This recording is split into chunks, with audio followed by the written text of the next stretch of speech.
अर्ज कर रहा हूं, सुनो।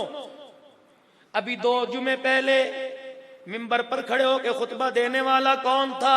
डॉक्टर अब्दुल रहमान अस्सुदैस। जानते हो कौन है? कौन है भाई? काबे का इमाम, इमाम काबा, इमामों का इमाम, हरम कमेटी का निगरान। अपनी औलाद को सोच समझ के बद्दुआ दो, बद्दुआ भी दो तो उसे दुआ में बदल दो। काबे का इमाम खड़ा होकर खुतबा दे रहा था और कह रहा था, लोगों, एक 9 साल का बच्चा था और वो बच्चा भी बड़ा शरारती था। उसकी शरारतों की वजह से मोहल्ले वाले और उसकी माँ बड़ी तंग थी। उस बच्चे के घर में गैस का चूल्हा भी नहीं था, उसके घर में लकड़ियों का चूल्हा था। उस बच्चे के घर में एसी भी नहीं था, उस बच्चे के घर में कोई कालीन भी नहीं था। इतना शरारती। माँ दुआएं करती, अल्लाह इस बच्चे को सही कर दे। एक दिन उसके घर मेहमान आ गए। उसकी मां ने गुर्बत की वजह से मोहल्ले वालों के दरवाजे बजा के कुछ इकट्ठा किया, फिर हंडिया चढ़ाई, खाना पकाया। जब खाना तैयार हो गया, अल्लाह गनी, मेहमानों को देने की बारी आई। मां बर्तन लेने गई, उस बच्चे ने मिट्टी उठाई और घर और हंडिया के अंदर डाल दी। मां आई, उसने देखा सालन के ऊपर मट्टी की मुट्ठी पड़ी है। किसने की? इशारा करके उस बच्चे ने कहा मैंने की। उस वक्त मां का क्या हाल होगा? मेहमान आए हैं, इज्जत का जनाजा निकलेगा।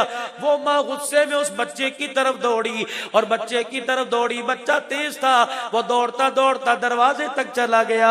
जब दरवाजे पर गया, माँ उसकी भाग भाग के थक गई। बच्चे ने भगा भगा के थका दिया। बच्चा खड़ा था, उसकी माँ को गुस्सा आया। उसने गुस्से में यूं करके हाथ उठाए और हाथ उठाने के बाद चुप हो गई। आंसू निकलने लग गए। इस तरह करके गुस्सा पीने लग गई। फिर उसने बद्दुआ देना चाहिए, वो बद्दुआ दुआ बना के दे दी। कहने लगी, तंग तो तूने बड़ा किया, अगर एक इशारा करूं बर्बाद हो जाएगा, लेकिन मैं इशारा बर्बादी का नहीं करती, इशारा तेरी सलामती खैर का करती हूँ। जा अल्लाह तुझे काबे का इमाम बना दे। अल्लाहु अकबर का इतनी बात की, डॉक्टर साहब फूट फूट के रोने लगे। फरमान लगे, ओ लोगों, तुम्हें पता वो बच्चा कौन था? आज हरम के मिंबर पर जो खड़ा, ये बच्चा अब्दुल रहमान अस्सुदैस था। कहाँ हाथ उठे, कहां से कहां पहुंचा दिया। खुदा की कसम, मैं लाख कुरान पढ़ूं, मेरी जुबान में वो करंट नहीं जो सफेद दाढ़ी वाले बाबा जी तेरी जुबान में करंट है। F-16 तैयारे की इतनी परवाज नहीं जितने तेरी जुबान के बोलने की परवाज है। कभी तेरी औलाद बेशक ना फरमान हो, पी जा। माँ बाप का काम तो ऐब छुपाना होता है, पीना ही होता है। बाबा जी पी जाया करो। यकीन जान, आज अपने बच्चों के दुखों पे पर्दे डाल दे, अल्लाह कब्र की जिंदगी सुखवाली अता फरमाएगा। बुजुर्गों, औलाद के लिए बाहर जाके 20-20 किलो की तगारियां उठा के 10-10 मंजिला चढ़ने वालों, खुदा के वास्ते ये काम करते हो, इसके साथ हाथ उठाकर दुआ भी कर दिया करो। निकलते तो तेरी जुबान से 2 जुमले हैं, ताकत इनमें इतनी है कि सीधे अर्श के साथ जाके टकरा जाते। और इन बच्चों से भी गुजारिश करूंगा, खुदा के वास्ते अपने आप पर अजियतें बर्दाश्त करो, लेकिन कभी अपने माँ बाप का दुख न, अपने माँ बाप का दिल ना दुखाना।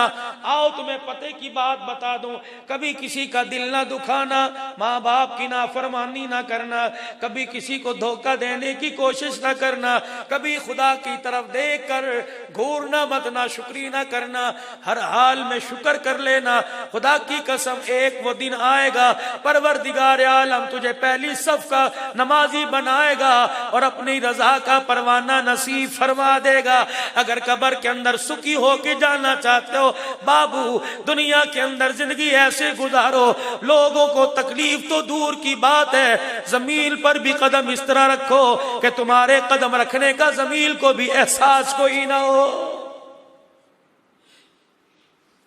तीसरा वो आदमी, सुनो, तीसरा वो आदमी जिसने अपने गुनाहों की जिंदगी के बाद तौबा कर ली और तौबा करने के बाद तौबा पर पक्का हो गया और गुनाह की तरफ लौटना ऐसा नामुमकिन हो गया।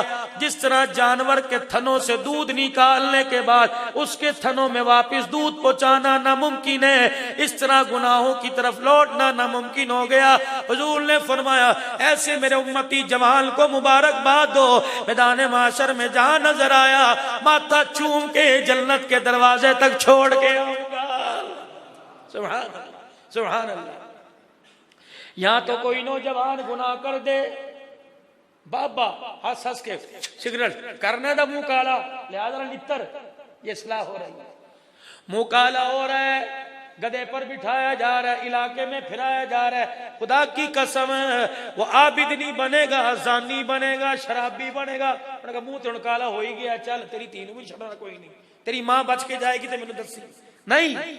आओ तुम्हें इस्लाह का तरीका बतलाऊं, तुम्हारे डंडों में, तुम्हारे छित्रों में और मेरे बाबू तुम्हारे बारूद में वो ताकत नहीं थी जो तुम्हारे आंसुओं में ताकत थी, तुम्हारी हाथ की पर्ची में वो ताकत नहीं, तुम्हारी जुबान की सिफारिश में वो ताकत नहीं, जितना सजदों में पढ़ पढ़ के रोने में ताकत थी, उस ताकत को इस्तेमाल